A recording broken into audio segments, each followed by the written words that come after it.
সেজন্য গৌর সুন্দর আমাদের বলছেন আমরা সেই মায়া অহংকারের উত্তর মধ্যে বসে আছি, তাড়াতাড়ি করে নেমে আয়। তাই বলছে তাড়াতাড়ি করে নেমে আয় কলিযুগকে শিক্ষা দেওয়ার জন্য। তাই গৌর সুন্দরের আমার ভাবটি কেমন হয়েছে, গৌর সুন্দরের ভাবটি কেমন হয়েছে জানেন না? গৌর সুন্দরের ভাবটি হয়েছে আজ প্রেমে বলো বলো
গোরা ধুলাই গালা করে দিয়ে কাঁদছে। আর এদিকে পদকর্তা বসে লীলাটিকে বর্ণনা করছে। কি বর্ণনা? বাসুদেব ঘোষ কহে মরি করিয়া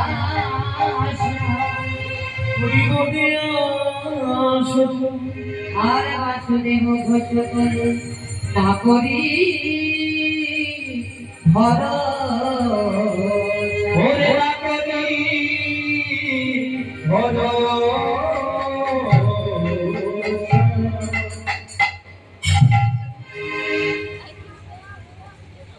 তাহলে এবার আমি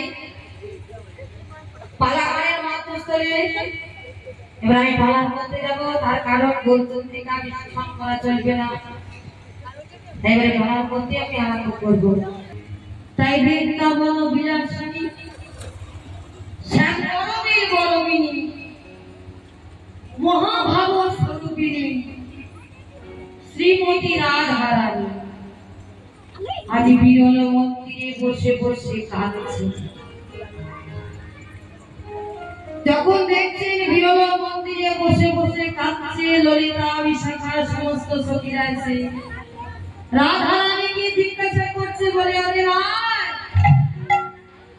তুই কাঁদছিস কেন, তোর কি হয়েছে বল বল, আমরা তো তোর প্রাণ সুখী বললা রে তুই কিসের জন্য কাঁদছিস? তখন রাধারানী বলছে জানিস ললিতা আমি কেন কাঁদছি জানিস? আমি কাঁদছি আজ না আজ আমি একটা ভীষণ প্রতিজ্ঞা করেছি, অনেক বড় প্রতিজ্ঞা করে বসে আছি। তাই ললিতা বিশাখা বলছে হরি রায় তুই এত বড় কথাটা তুই বলতে পারলি যে তুই আমাদের সামনে তুই অনেক বড় প্রতিজ্ঞা করেছিস, তা একটু বল না রে তুই কেমন প্রতিজ্ঞা করেছিস একটু শোনাবি? তুই প্রতিজ্ঞাটা কি করবে শোনাবো রে। আমি কি প্রতিজ্ঞা করে বসে আছি জানিস? বলে হ্যাঁ বলে কি বলি তুই কি করেছিস? তাহলে শোনো শোনে কি প্রতিজ্ঞা করেছি বলো রিতা। আমায় হে কুলে অকুলে গকুলে দুকুলে সবাই করো আমায় হে কুলে অকুলে গকুলে দুকুলে সবাই করো দিদি বলে। আমায় হে কুলে অকুলে গকুলে দুকুলে সবাই করো দিদি বলে। দুকুলে গোকুলে সবাই বলো দিদি বলে। আমি এছাড় জানা রাখিব জানি ওরে ছাড় কানা রাখিব জানি। এছাড় জানা রাখিব জানি ছাড় কানা রাখিব জানি। ভাবি গো যমুনার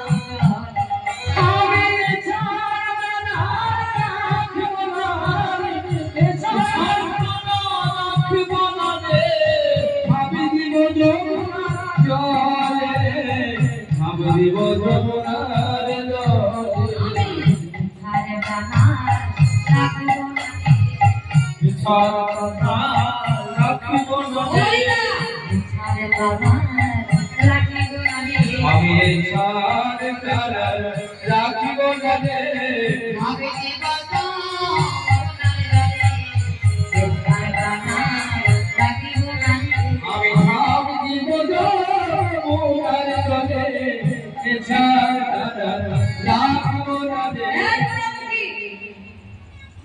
কি বললি রে? তুই একার প্রাণ রাখবি না, ঝাঁপ দিবি যমুনার জলে, কিসের জন্য? রাধারানী বলছে ললিতা রে আমাকে জানি সবাই কলঙ্কিনী বলে থাকে, একুলে অকুলে গোকুলে দুকুলে সবাই আমাকে কলঙ্কিনী বলে ডাকে, তাতে আমার ভয় নাই। জানিস রে ললিতা কলঙ্কিনী নাম হলো তাতে নাই ভয়, এহেন কলঙ্ক যেন আমার যুগে যুগে রয়। জানিস ললিতা আমাকে যে সবাই কলঙ্কিনী বলে ডাকে না, তাতে আমার কোনো ভয় নাই রে, তাতে আমার কোনো যায় আসে না। আমাকে যখন সবাই কৃষ্ণ কলঙ্কিনী বলে ডাকে, জানিস ললিতা যখন সবাই আমাকে কৃষ্ণ কলঙ্কিনী বলে ডাকে তখন আর আমি থাকতে পারি। আমাকে যত খুশি কলঙ্কিনী বলুক না, শুধু কৃষ্ণ নামের যখন কলঙ্কিনী বলে ডাকে তখন আমার ইচ্ছে কি হয়ে যাবে, মনে হয় আমি এই প্রাণ রাখবো। তাই আমি প্রতিজ্ঞা করেছি ললিতা এই এছাড়া প্রাণ আর আমি রাখবো না রে, এই প্রাণটা আমি যমুনার জলে প্রাণে বিসর্জন করবো। এই কথা বলতে বলতে ললিতা বিশাখা শ্রীমতী রাধারানী কথা বলাবলি করছে। কথা বলতে বলতে বলতে বলতে এখন গোবিন্দ এসে তাদের কাছে উপস্থিত হয়েছে। ললিতা বলছে না এতক্ষণ আমরা যার নাম করছিলাম এসে দাঁড়িয়ে আছে কেমন ভাবে? গোবিন্দ বলছে ও রাধে তুমি কাঁদছো কেন? তোমার কি হয়েছে? আর তোমার চোখে জলই বা কেন? ললিতা বলছে হে বাকাসা শোনো শোনো, রাধারানী কাঁদছে তো তোমারই জন্য কাঁদছে। রাধারানী বলছে গোবিন্দ ও গো বিশাল ভালো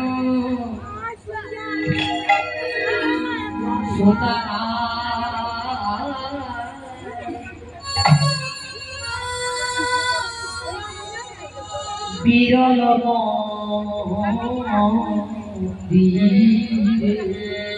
ওরে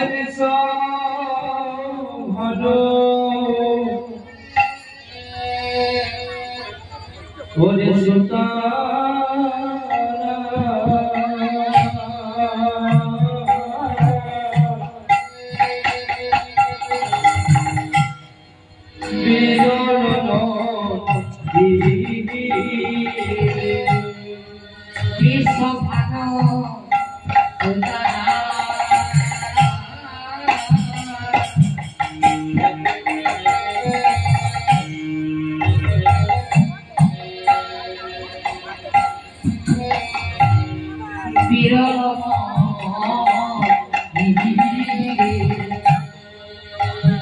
বলে বলো মেয়া সখী বলে দে বলে দে আর বিশো ভালো সুধারা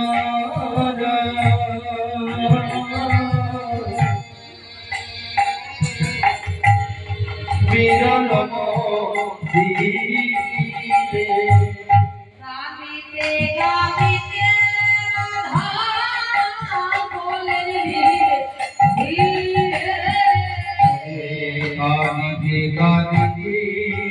রাধা বলে ধীরে ধীরে কাঁদিতে কাঁদিতে রাধা বলে ধীরে ধীরে কাঁদিতে কাঁদিতে রাধা বলে ধীরে ধীরে সেইটা রাধা রানী কাঁদছেন আর কাঁদতে কাঁদতে বলছে বধূ কই কেনা বাড়ি বধূ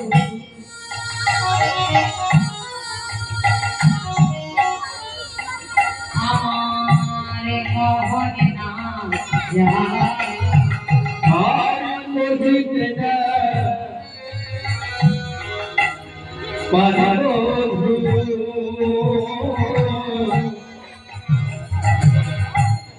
কহনে না যা বলো হয়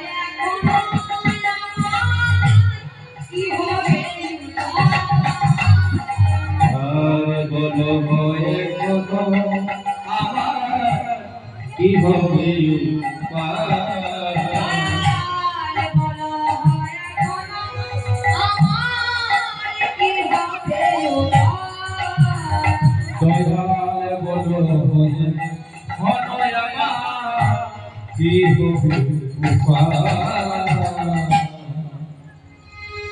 বলে রাধে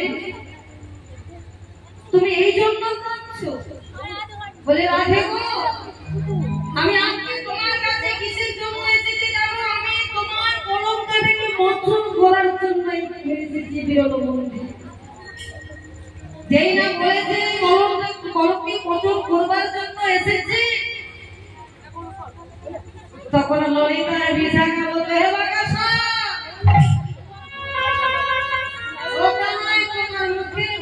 বিশ্বাস হয় না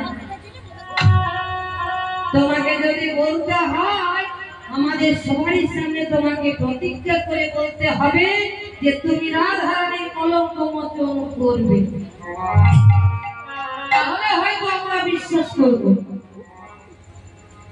যখন এই কথা বলেছে গোবিন্দ আমার বলছে ওরে ললিতা তোদের কাছে আমি প্রতিজ্ঞা করেই বলবো তবে শোন আমি কি প্রতিজ্ঞা করব রাধার কলঙ্ক যদি না করি মোচন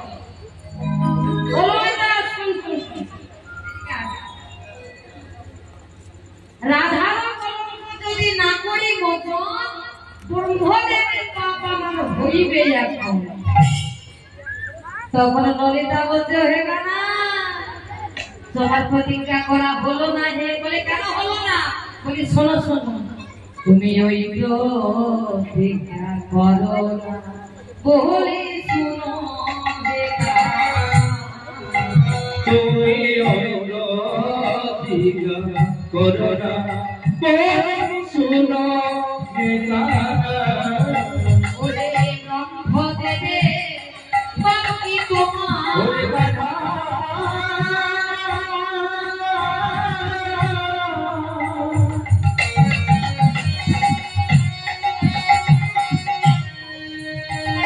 ওই প্রতিজ্ঞা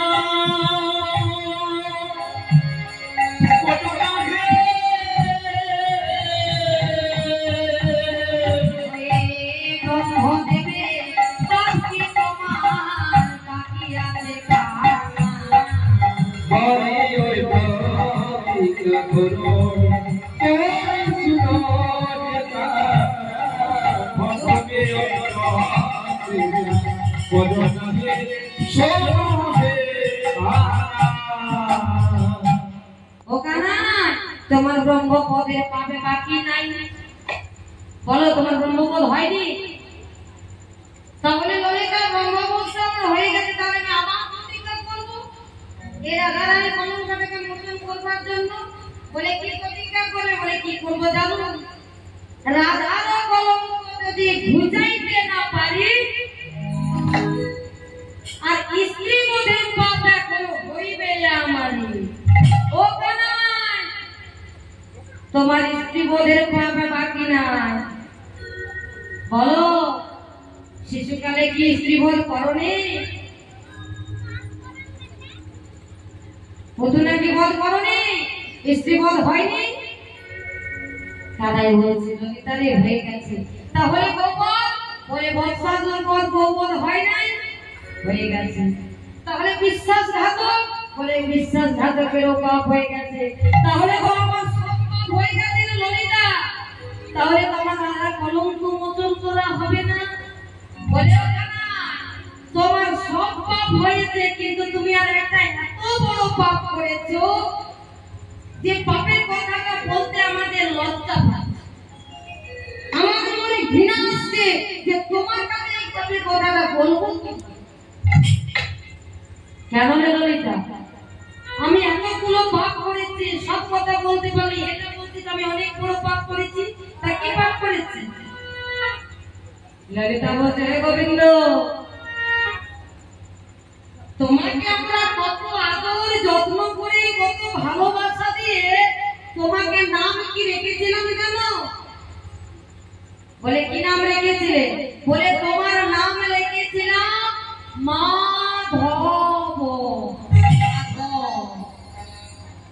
কিন্তু না আজ থেকে তোমায় মাধব বলবো না বলো রিতা মাধব বলবে না তবে কি আমি কোনো ভালো নামে ডাকবে নাকি গো বলে না না তোমাকে আজ থেকে কি বলবো জানো ওহে বলবো না আরে মাধব বলবো না হে মাধব হে বলবো না আরে মাধব হে বলবো না রে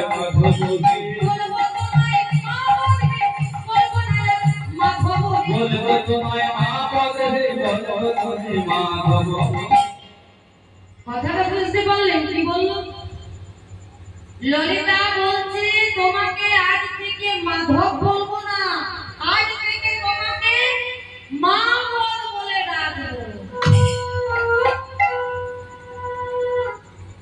যেই না বলেছে মা বলে ডাকবো মাধব বলছে ললিতা এই কথাটা তো আমার বিশ্বাস হচ্ছে না যে এই পাপটা আমি করেছি তুমি করেছো তাহলে ললিতা তোমরা আমাকে মনে করিয়ে দাও যে আমি মা বধ কখন করেছি বলে বলবো তুমি মা বধটা কখন করেছো কখন জানো তাহলে শোনো বলে জমদগ্নি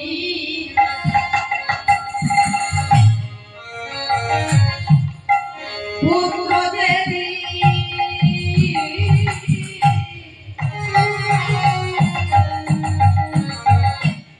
পশুরাম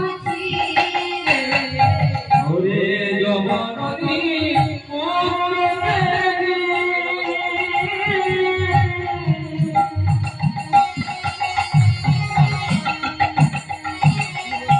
পশুরাম ছিলে পিতার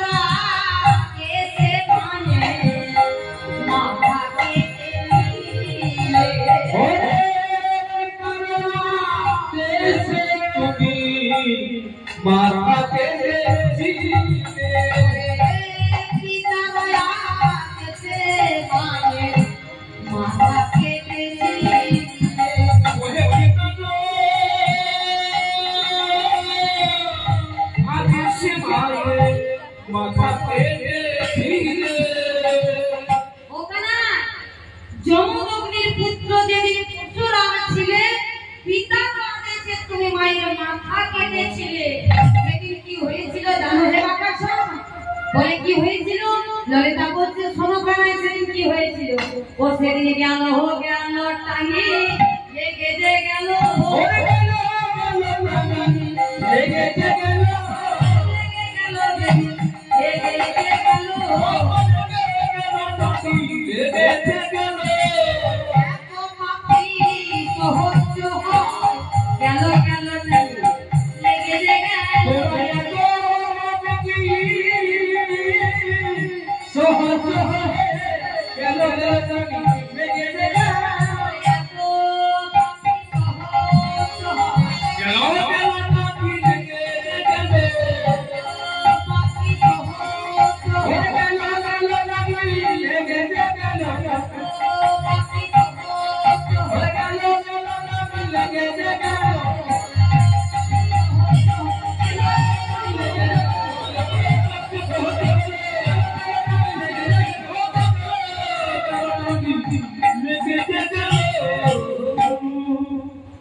বলো কানা পাপটা করেছো বলে হ্যাঁ রে ললিতা সত্যি আমি পাপগুলো সব করেছি তবে ললিতা তোরা আমাকে বিশ্বাস কর তোরা আমাকে নিজের মন থেকে বিশ্বাস কর আমি আজ রাধার কলঙ্ক মোচন করবই করব তাও বিশ্বাস ছাড়া কিন্তু গোবিন্দকে পাওয়া যায় না বিশ্বাসে মিলয় বস্তু তর্কে বহুদূর একমাত্র যদি বিশ্বাস কেউ করতে পারে তাহলে নিশ্চয়ই গোবিন্দকে পাওয়া যাবে তাই বলছে বিশ্বাসে মিলয় বস্তু তর্কে বহুদূর বিশ্বাস করে কোনদিন তর্ক করতে নেই যার ভিতরে বিশ্বাস আছে তার কোনদিন একটা খুশির পায়ে কাটাও ঢুকবে না তাই গোবিন্দ বলছে ললিতা তোমরা আমাকে বিশ্বাস করো আমি যখন বলেছি প্রতিজ্ঞা করে যে তোমাদের রাধারানীর কলঙ্ক মোচন করবই ললিতা বলছে গোবিন্দ আমাদের বিশ্বাস আছে যে তুমি রাধারানীর কলঙ্ক মোচন করবে কিন্তু তোমার বিশ্বাস আছে কিনা সেটা আমরা জানি গোবিন্দ আমার ললিতা বিশাখার কাছে কথা দিয়ে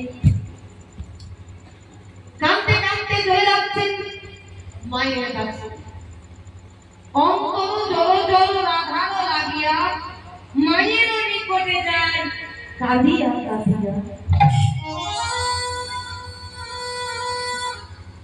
এদিকে মা আমার গোপালকে খুঁজে বেড়াচ্ছে কানাই কাঁদতে কাঁদতে মায়ের কাছে চলে যাচ্ছে মায়ের কাছে এসে উপস্থিত সেইটা হয়েছে অমনি মা আমার গোপালকে দেখে বলছে বাবা তুই কাঁদছিস কিসের জন্য তোর হয়েছে নাকি মাগো আমার কিচ্ছু হয়নি তবে হয়নি তুই কাঁদছিস কেন বলে জানো মা আমি কিসের জন্য কাঁদছি আর আমার কি হয়েছে বলে বল না বাবা কানাই মনে মনে ভাবছে বাবা নচমাত্রী সোনাগুরু মায়ের উপরে আর গুরু নেই তা যদি আমার ভেতরে কি হয়েছে আমার কিসের দুঃখ হয়েছে মায়ের কাছে যদি প্রকাশ করে না বলি তাহলে মা বুঝবে কি করে তাই বলছে মাগো আমার কি হয়েছে জানো আমি কিসের জন্য কাঁদছি বলে কিসের জন্য কি হয়েছে বলে জানো মা রাস্তার মধ্যে যখন আমি চলে আসছিলাম তখন কি হয়েছিল বলে বলো না বাবা কি হয়েছিল ও মা শোনো শোনো ও মা একক মালিনী সোনার বরণী দেখা বলো বলি একক মালিনী সোনার বরণী দেখা বলো তো একক মালিনী সোনার বরণী ও মা একক মালিনী সোনার বরণী দেখা বলো ও মা জোর করিয়া করেতে ধরিয়া ও মা জোর করিয়া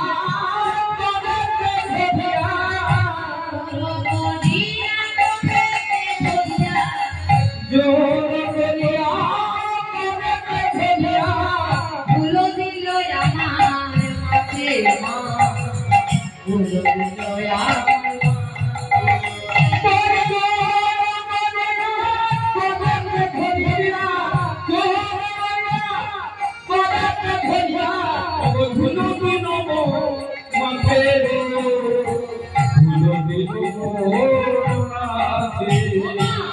আমার মাথায় কত ধুলো দিল তোমায় আমার ধুলো দিল আমার মাথায় কত ধুলো দিল তোমায় আমার মাথায় কত ধুলো দিল চুরি করেছে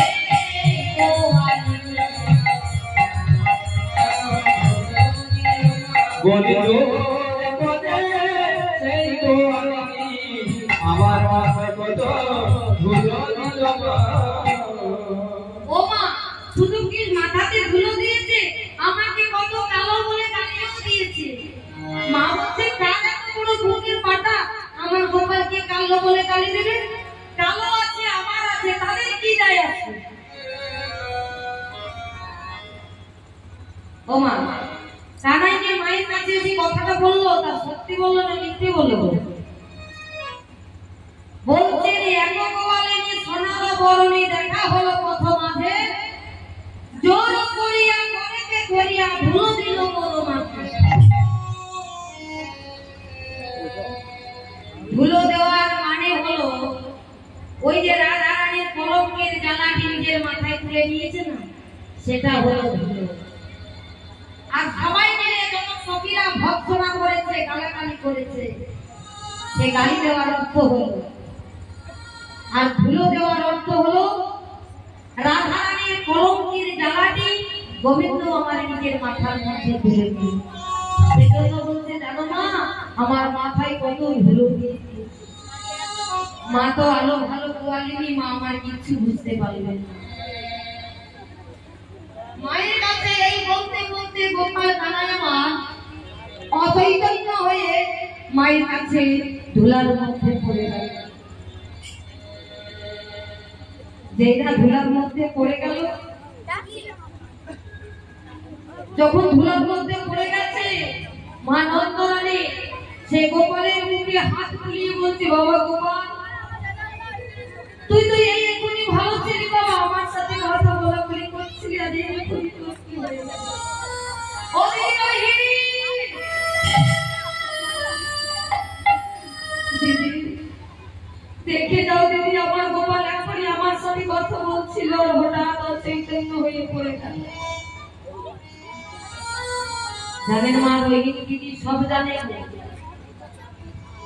রোহিণী দিদি সব জানে যে গোপাল কোনো সামান্য ছেলে নয় তাকে ওই যে দেখুন একদিকে গোবিন্দ আমার অচৈতন্য হয়ে পড়ে আছে এক অংশ মায়ের কাছে অচৈতন্য হয়ে পড়ে আছে আর এক অংশ বৌদ্ধরাজের বেশ ধরে গ্রামে গ্রামে ঘুরে বেড়াচ্ছে তাই কৃষ্ণ এক অংশ দুই অংশ হয়েছে রাধা রানীর কলঙ্কটাকে মোচন করবার এক অংশ পড়ে আছে মায়ের কোলে আর এক অংশ বৌদ্ধরাজের বেশ ধরে চলে যাচ্ছে নগরে নগরে গ্রামে গ্রামে ঘুরে বেড়াচ্ছে তা বৌদ্ধ বেশ সেজেছে কেমন ভাবে বৌদ্ধ বেশ সাজছেন কিভাবে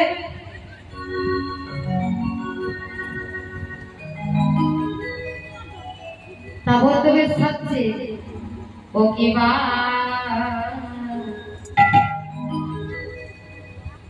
মনোহর ঝুলিকা হে কিবা মনোহর ঝুলিকা হে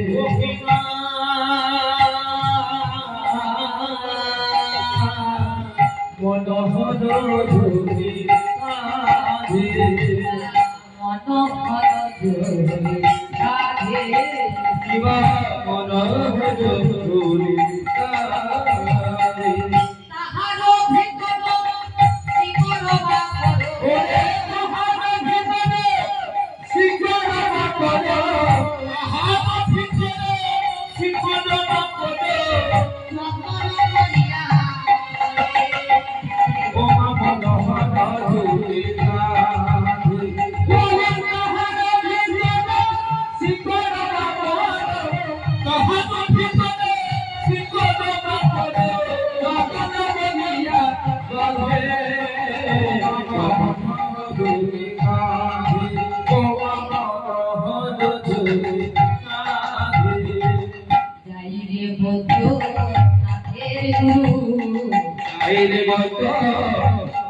নাথের গুরু গাইলে বলো নাথের গুরু গাইলে বলো নাথের মরে গাইলে বলো নাথের গুরু কেন মাথা বলো কতরু মরে গাইলে বাবা গোবিন্দ আমার এখন সে বৈদ্যরাজের বেশ ধরে আজ নগরে নগরে গ্রামে গ্রামে ঘুরে বেড়াচ্ছে। এদিকে গোবিন্দ এখন অচৈতন্য হয়ে মায়ের কাছে পড়ে আছে। অনেক দূর দূরান্ত থেকে অনেক বুড়ো বুড়ো ভক্তগণ এসেছে, অনেক কবিরাজ এসেছে, কিন্তু গোপালের রোগ আর কেউ খুঁজে পাচ্ছেন না। না থাকলে তুলা দিয়ে দেখছে, তুলা ঠিক মতো চলছে, নারী ধরে দেখছে, নারী ঠিক মতো চলছে, কোন রকমে কোন রোগ আর খুঁজে পাচ্ছে না। যখন কোন রোগ খুঁজে পাচ্ছেন না, বৃন্দা মনে মনে ভাবছে বাবা এই বুড়ো বৈদ্যের দ্বারাই রোগ ভালো হবে না, না আমাকে যেতে হবে কোনো একটা ভালো বৈদ্য দেখে আনতে হবে। এই বলে বৃন্দা ভালো বৈদ্যের সন্ধানে বেরিয়ে পড়লো।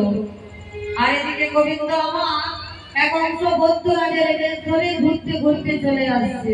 আর সেই পথের মধ্যে দুই দিক থেকে দুইজন চলে আসছে। কি ভাবি ও তখন যাইতে যাইতে পথের মাঝে দেখা হলো তার সঙ্গে।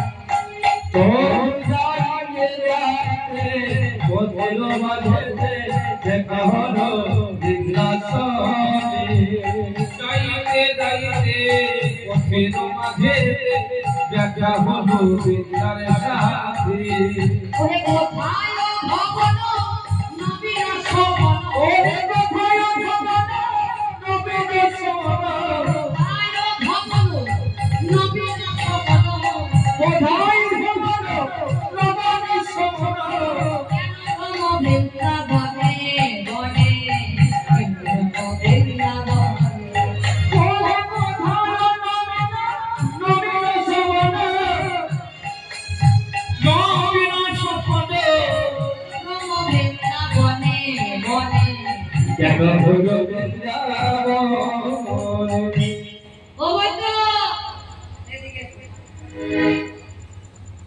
তোমাকে মনে হয় নতুন দেখতে পাচ্ছি। হ্যাঁ হ্যাঁ হ্যাঁ এই বইগুলো মনে হয় নতুন, এর আগে তো আমাদের গ্রামে দেখিনি। নতুন আমি তো। আচ্ছা নতুন, বেশ। তাহলে তুমি সব রকম ওষুধ দেন? হ্যাঁ আমি সব রকমের ওষুধ দিই। সব রকমের দেন? বৈদ্য বলছে আমি সব রকমের ওষুধ জানি। বৈদ্য বলেছে আমি সব রকমের ওষুধ জানি। আর বৃন্দার সঙ্গে কথা বলতে বলতে বৃন্দাকে বলছে ও সহচরী, মানে আমি তো সব রকমের ওষুধ জানি, তোমার শরীরের মধ্যে কি আছে আমি সেটাও জানি। হরি বল। বৃন্দা বলছে আমার শরীরের মধ্যে কি আছে? বলে আছে। বলে ও বৃন্দা শোনো শোনো, সর্বাঙ্গ সুন্দরী যদি চক্ষু গোটা হয়, লোক মাঝে তারে সখী বিরাট সুখী পথ। জানো বৃন্দা, সর্বাঙ্গ সুন্দরী তোমার কাটা যদি সারা শরীরটা পরিষ্কার ভালো হয়, তার মধ্যে যদি তোমার চোখ দুটো গোটা হয়, তখন লোকে কি বলে ডাকবে জানো? বলে কি বলে ডাকবে? কি বলে জানো? তোমাকে সবাই বিড়াল চোখে বলে ডাকবে। বৃন্দা বলছে মা বিড়াল চোখে বলে হ্যাঁ হ্যাঁ, শুধু তা নয় আরো শোনো, এক প্রমাণ আরো দেখো। বলে কি আছে? বলে তবে শোনো, ওরে ভাদ্র মাসে পাকা তালে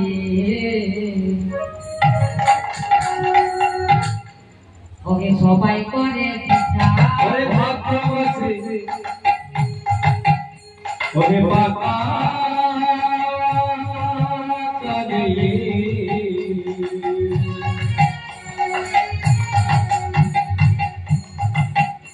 ওরে সবাই করে পিঠা। ভাদ্র মাসে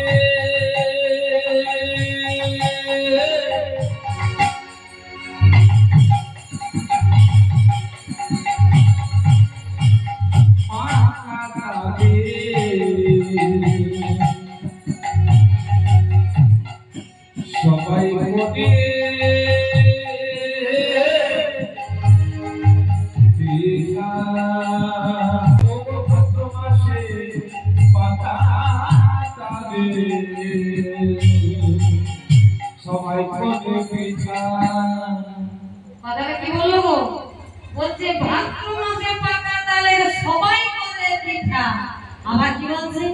ওগো কটা কটা তালগুলো খেতে লাগে পিঠা। ওরে কটা কটা তাল গালা খেতে লাগে পিঠা কটা তালগুলো খেতে লাগে পিঠা। কটা কটা তাল গালা খেতে লাগে পিঠা কেউ করে না গো, কেউ করে না গো কেউ করে না গো, কেউ করে না গো করে না গো, কেউ করে না গো। ওরে কটা করে না গো কেউ করে না গো ভালো তালে কত সবাই করে, কেউ করে না গো।